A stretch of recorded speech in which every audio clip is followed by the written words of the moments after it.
Hi, I'm Chuck, KK6USY for Ham Radio Adventures.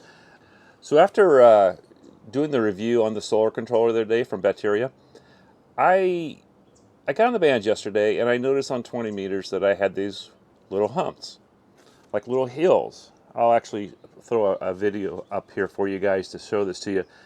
And what I noticed when I saw these little hills, what I found out, that was my charge controller. I still had it running over here on the table here, and I noticed. Well, I noticed that it was on that one. I think it was on 10 meters also. I'll check this in the video later, but we're gonna check 20 for sure, and I'm show you how I fix this. Now the bands I did see problems with the other day was 160 and 80. They're nighttime bands. I'm usually not drawing solar power then, so I wasn't really worried about those. But 20 meters does bother me. I use 20 a lot for POTAs or sodas and stuff like that, or just generally trying to get some more distance when I'm on the radio. 40's good. You guys all know the bands, how they work.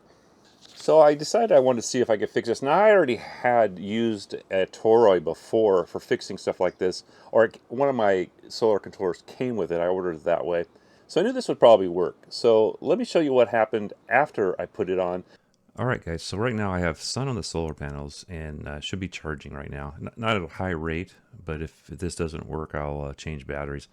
And as you can see, this is 20 meters, and then 10 meters looks pretty clean here also. Now I put this, I'll show you a picture of this, is where I put it, is on the lead going to the batteries past the solar controller. Now I will have to say I put it on prior to the solar controller, and it worked also. But I assume that this is the better way to do it. If you guys know better, put it down in the comment section for me. Let me show you a picture of what this does after on the same band. So you see that, as you can see here, the little hills or mounds are gone, and that was from the controller. So a pretty easy fix. Now I did also see that just one or two turns would work. I will probably build something into my box that goes to, maybe I'm going to try and put it before the battery switch, so everything that comes in will get filtered like this. But we'll see how that works out. And I may actually put it in its own little box or something like that, so it's just a plug and play. I do like the plug and play of the solar controller like that, because it just makes it super easy to change things if you need to.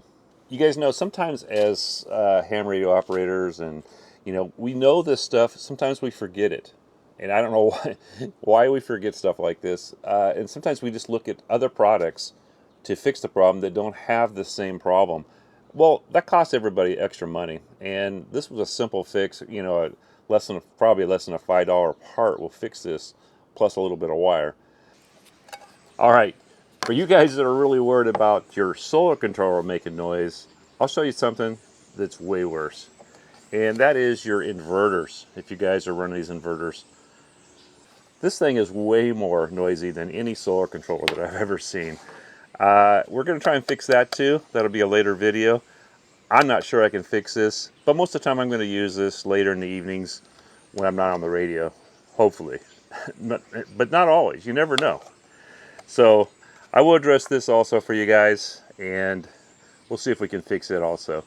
I'll try to put somewhere in here, I'll have a little clip off the radio, off the ELAD. The ELADs, I use the ELAD for this because it's easy to get the screenshot, and it's a very sensitive receiver, and it picks up signals that you can't hear on other radios. So.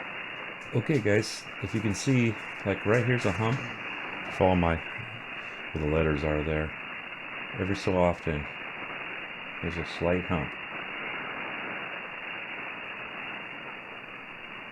Let me tune off. I'm kind of on one. Gets a little quieter.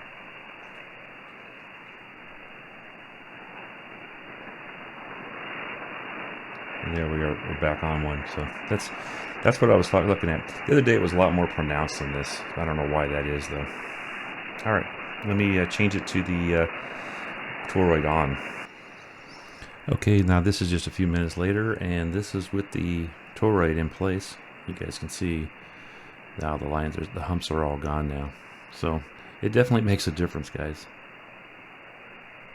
So I hope this video helps somebody out there, maybe cure this problem. Maybe if they're building a little box that has, you know, solar in it and stuff like that, like I'm doing. It's a pretty simple fix, so hopefully this does help you guys out. If you did like the video, hit the like for me, please. It does help the algorithm find other people that are interested in the same type of content you are. So I'm Chuck, KK6USY for Hammered Adventures. Be safe all. Get those toroids on. As Mr. Ape always says, always use a toroid. And I hope to get you guys on the airwaves, and maybe we'll see you down the line. 73 all.